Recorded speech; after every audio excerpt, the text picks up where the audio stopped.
Montana Territory, late autumn, 1883. The night was cold enough to bite through skin, and the stars above the Bitterroot Valley seemed frozen in place. Francesca Norwood's bare feet hit the hard wooden floor of the attic ladder like quiet drumbeats of freedom. Her breath was fast and short, her hands scraped from forcing open the warped window that had held her prisoner for nearly 6 years. She did not look back. The house behind her, a 3-story whitewashed structure with shuttered windows and a rotting porch, loomed like a ghost. Her father slept below, drunk and dreaming of the control he thought he still had. Francesca's heart pounded in her throat as she stumbled across the frostbitten yard, her skirts catching on the dead grass. The night swallowed her whole. She did not have a plan beyond getting away. Her boots were hidden behind the barn where she had stashed them weeks ago.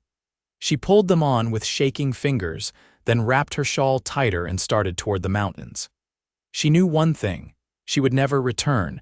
Francesca had not spoken to anyone but her father since her mother died. She had been 16 then. Now she was 22 and the world felt like a stranger. She walked until her legs gave out, until her lungs burned. When the eastern sky began to pale, she sank to her knees near a wagon trail that cut through a stand of pines. Her body ached, her fingers were numb. She curled into herself beneath a tree, thinking maybe this was as far as she would get. Maybe the escape was all there was. The sound of hooves came slow and steady. She sat up fast, heart leaping. A rider was coming down the trail, alone, tall in the saddle. His coat was dusted with frost, and his horse snorted plumes of steam into the cold morning air. He spotted her and reined in, boots hitting the ground in a smooth, practiced motion. "Miss." His voice was low, careful. "You all right?" Francesca tried to stand but stumbled. He caught her before she hit the ground. Her voice cracked. "I ran, I had to." He looked at her, really looked. She saw the wariness in his eyes, but also something else, something gentle. "My name's Vaughn McAllister," he said. "I got a place west of here, on the edge of the valley. You need food and rest. You are safe with me, I swear it." She hesitated. But his coat smelled like pine and horses and dust, and his eyes were steady. She nodded. He helped her onto his horse, climbed up behind her, and wrapped one arm around her middle to keep her steady. They rode through the early morning light, the sun catching on snow-dusted branches. She leaned back against him, too tired to think, too relieved to be afraid. Vaughn's cabin sat on a rise above a wide field with corral fences and a broken-down barn. It was small but sturdy, all rough-cut logs and thick stone chimney. Inside, firelight flickered warm against the walls. He set out a plate of bread and stew and poured her coffee with hands that did not shake. "You got a name?" he asked as she ate. "Francesca Norwood." He nodded slowly, then sat across from her. "You got someone looking for you, my father," she said, her voice low. "But not because he loves me." Vaughn's jaw tightened. "You do not have to tell me more unless you want to." She looked at him then. He was not young, maybe 30, maybe a little more. His hair was dark and too long, like he forgot to care. His hands were calloused, his eyes the color of dry leaves in late October. "I was locked in an attic," she said. "He said it was for my own good. Said I was too wild, too much like my mother." Vaughn did not speak. He just reached forward and set a blanket across her lap. That night she slept on his bed while he took the floor. She woke once in the dark and saw him sitting against the hearth, watching the fire, his face unreadable. The next day he gave her space. She helped sweep the porch, fed his horses, even chopped a little wood. It felt like something solid under her feet, like she was building a new rhythm. "You planning to go anywhere?" he asked her that evening. "No," she said. "I do not want to run anymore," he nodded. "You can stay as long as you like." The days passed slow and full. Francesca learned the rhythm of the ranch. Vaughn taught her how to mend fence posts, how to saddle a horse, how to shoot straight. He never asked for anything. He watched her with quiet eyes, always standing close enough to catch her if she fell. One night, a week after she arrived, she found him on the porch, watching the stars. "Why did you help me?" she asked. He looked over. "Because you needed help. And because I know what it is to want out." She leaned on the railing beside him. "What did you want out of?" "My wife died 6 years ago," he said. "Left me with 2 little boys. Nathaniel was 4, Nolan just a baby. I tried to raise them right, but I was angry. I pushed people away. Sent the boys to live with my sister and Helena last year. I figured they deserved better than me." Francesca's voice was soft. "Do you miss them?" "Every day." She reached out, touched his sleeve. "You are not the only one who lost something. But maybe it is not all gone yet." He looked at her and nodded like maybe he heard her, even if he did not know what to do with it yet. That winter they worked side by side. They mended the roof, brought in wood, shared every meal. Francesca's laugh came easier. Vaughn started writing letters to his boys again. They did not speak of love, but it hung in the air between them, steady and real. One morning, near the end of February, Francesca found Vaughn standing at the edge of the field, staring toward the road. "What is it?" she asked. He pointed. "Riders, government men maybe, or worse." She froze. "He found me." Vaughn stepped in front of her. "No one is taking you from here." The men rode up with badges and long eyes. "Miss Francesca Norwood," one called out. "We are here on your father's request." "She is not going anywhere," Vaughn said, voice hard. "She is his daughter." "She is 22, Vaughn snapped, "and you got no legal right to drag her back." The man hesitated. Francesca stepped forward. "I am not property," she said. "Tell my father he can rot with his memories." They turned and rode out. Vaughn turned to her. "You sure?" "I have never been more sure." He let out a breath and smiled for the first time since she met him. That night he kissed her. It was not rushed. His hands framed her face like she was something fragile. Her fingers curled in his coat as he pulled her close, and when they broke apart, neither of them looked away. "I think I started falling the night you caught me," she whispered. His voice was thick. "I would open every door in this world to see you free." She leaned into him. "Then stay with me, be my door." He rested his forehead against hers. "Always." The thaw came late that year, slow and stubborn. Snow lingered in the hollows like a secret, though the sky had softened and the wind no longer carried a blade. Francesca stood with her sleeves rolled to the elbow, washing linens in the creek behind the cabin where the ice had finally cracked open to show water running beneath. Her hands stung in the cold, but she welcomed the ache. It meant she could feel things again. Vaughn had gone to town with a wagon load of hides to trade. He'd offered to take her along, but she'd shaken her head. "Not yet," she told him. "I'll know when I'm ready." Now, with the fabric clutched between her knuckles, she watched the current pull and stretch it like breath. There was something in her chest that hadn't been there before, a steadiness that lived alongside the fear. Not in place of it, but alongside, like 2 horses pulling the same cart. Behind her, the cabin door creaked open. "Francesca," a child's voice called. She straightened so fast her knees cracked. At the edge of the clearing stood 2 boys, one a head taller than the other, both with dark hair and the same cautious, sharp-boned faces. The younger clutched a wooden carving of a horse. The older had mud on his boots and the look of someone trying not to blink too fast. "My aunt said he was here," the taller boy said. "She said it was time we came home." Francesca dried her hands on her skirt before stepping closer. "You're Nathaniel and Nolan." The younger one squinted. "Are you the woman Pa wrote about?" She crouched so they wouldn't have to look up so far. "I reckon I am." They stared at her, silent as stone. "She didn't push," Nathaniel finally said. "He said you helped him remember how to be kind again." Francesca swallowed. "He helped me remember how to be alive." The boys didn't answer, but Nolan came closer and held out the carved horse. She accepted it without question, running a thumb along the smooth spine. They didn't smile, but they didn't run either.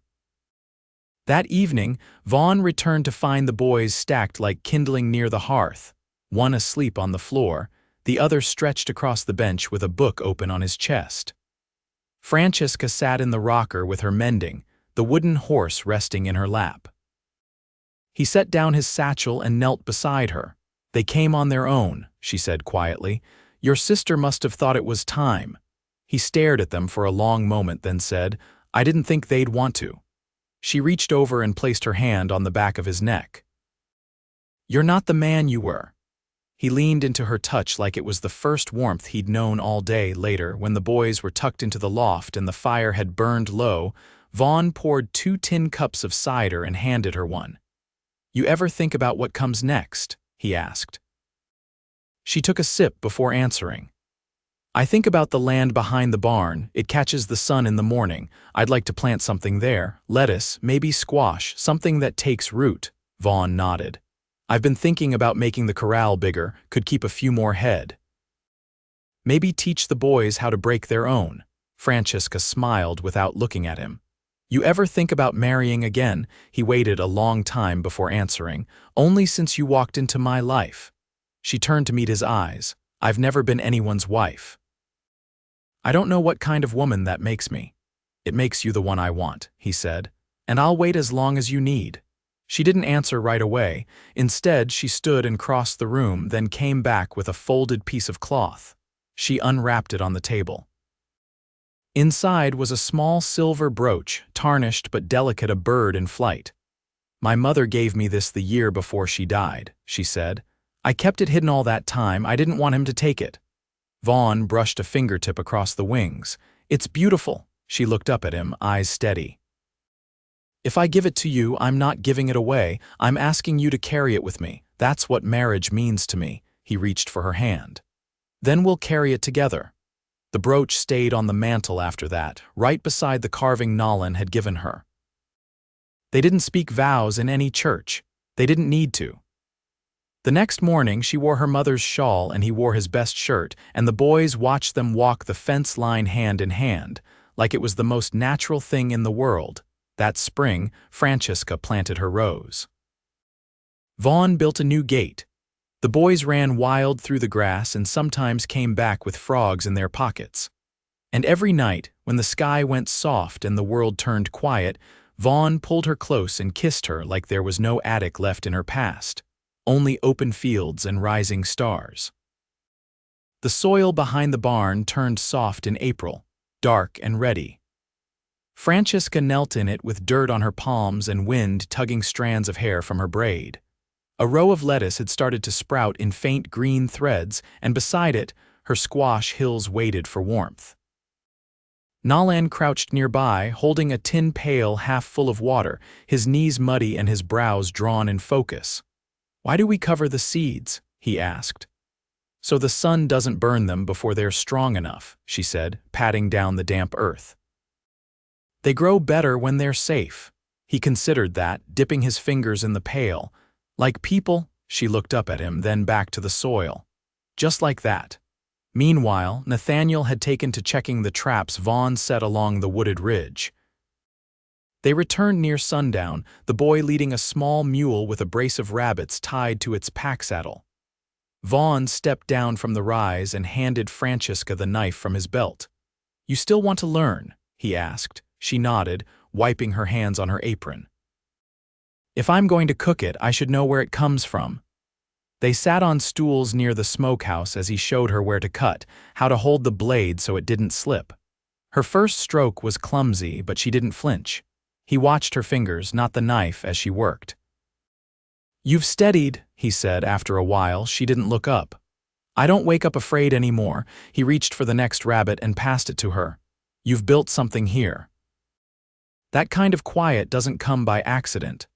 That night, while the stew simmered and the boys drew in the ash with sticks, Vaughn opened the ledger he kept in the drawer beside the hearth. He ran his thumb along the edge of the page before speaking. "Got a letter from a man in Deer Lodge," he said. "He's offering a fair price for the yearling steers. I'd have to take them myself, might be gone 5 days. Francesca folded the cloth she'd been hemming and set it aside. "Go ahead, we'll manage." He studied her face. "You sure?" She nodded. "I'd like to paint the door while you're gone.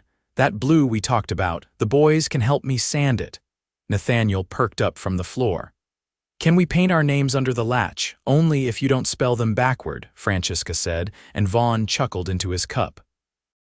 The next morning he left at first light, his saddle creaking under the weight of the trip. Francesca stood by the gate with a scarf tied over her hair.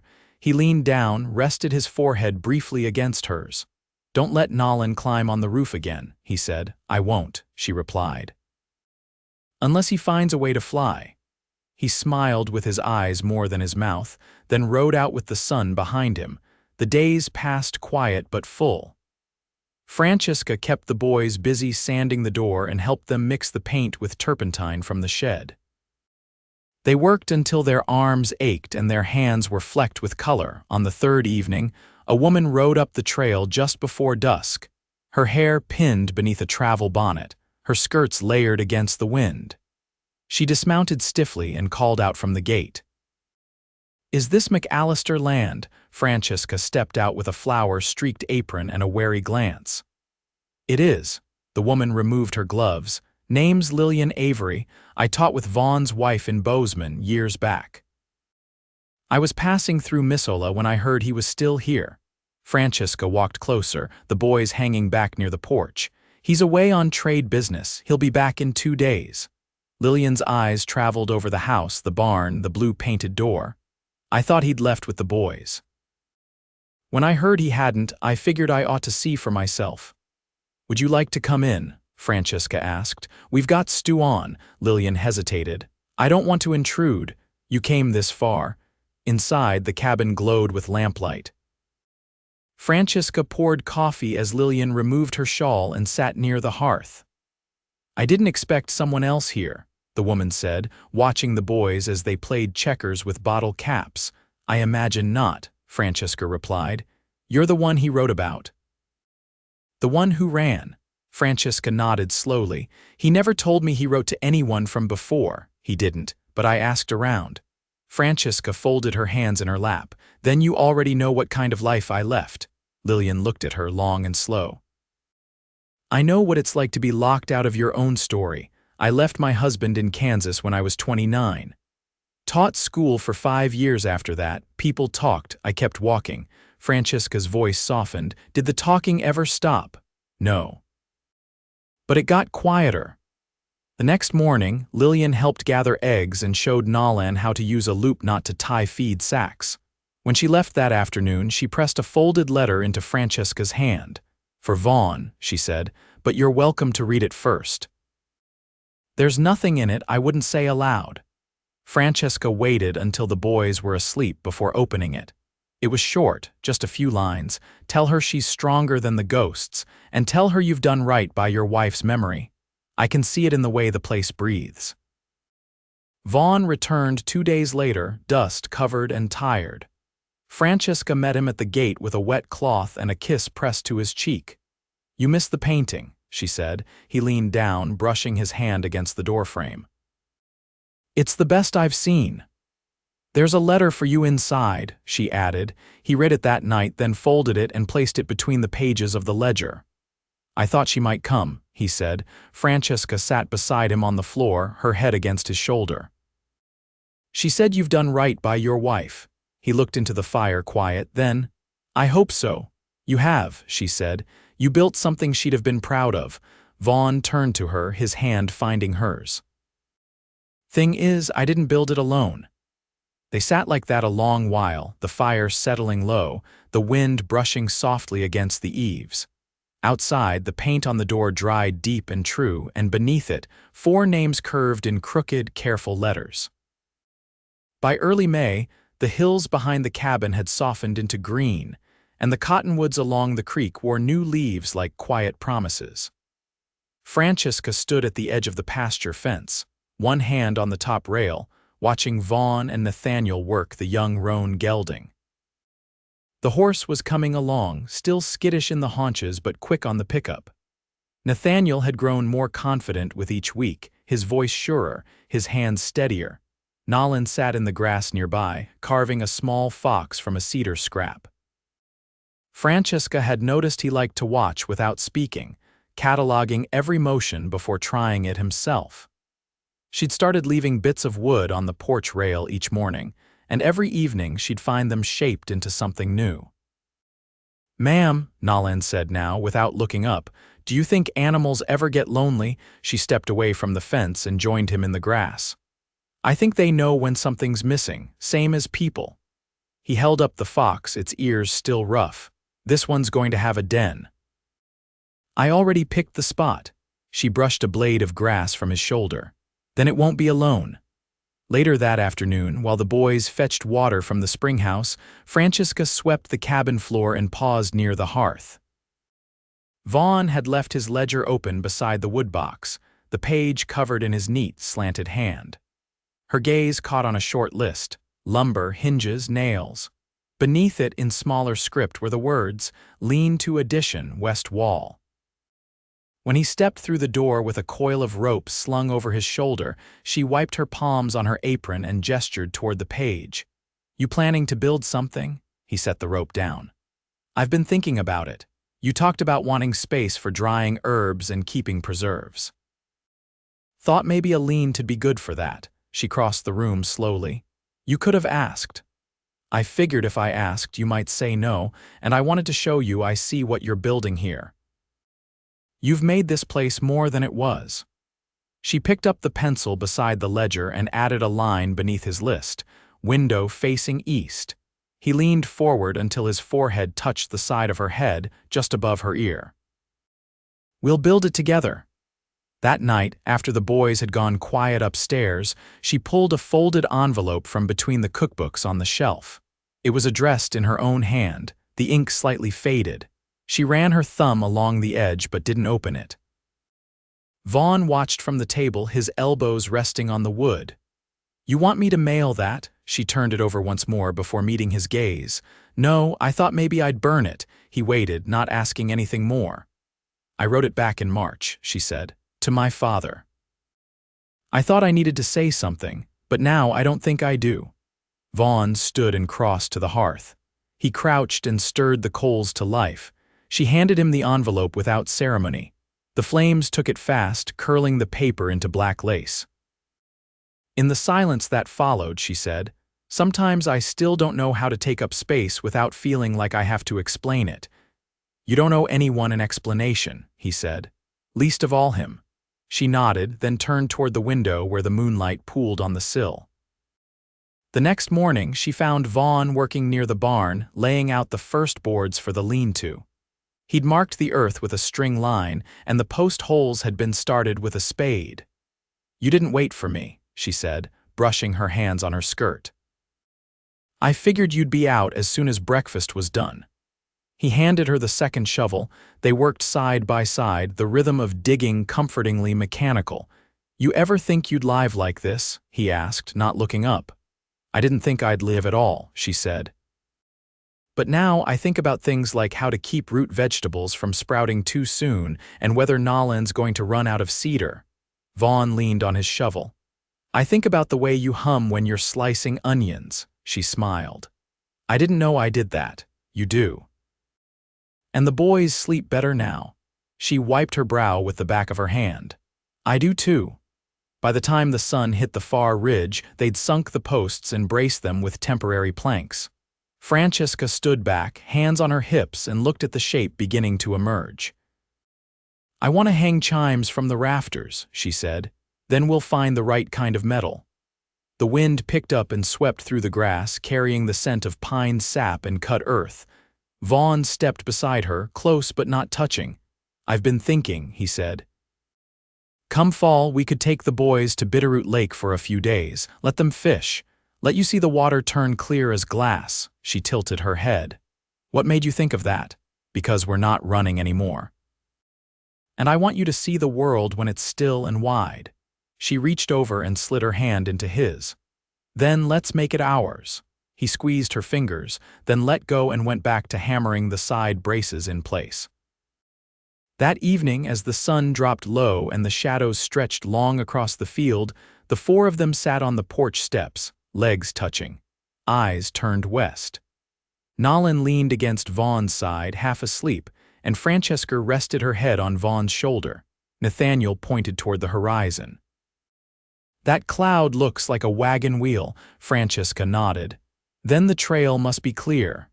And for the first time she believed it. The lean-to was finished by early June, and by the time the first wild roses bloomed along the edge of the pasture, Francesca had filled the shelves with glass jars, pickled beets, early rhubarb preserves, and bundles of drying mint.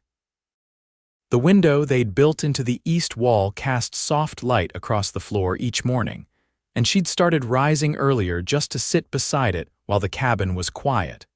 With the planting done and the cattle grazing high in the western meadow, the days stretched long and unhurried.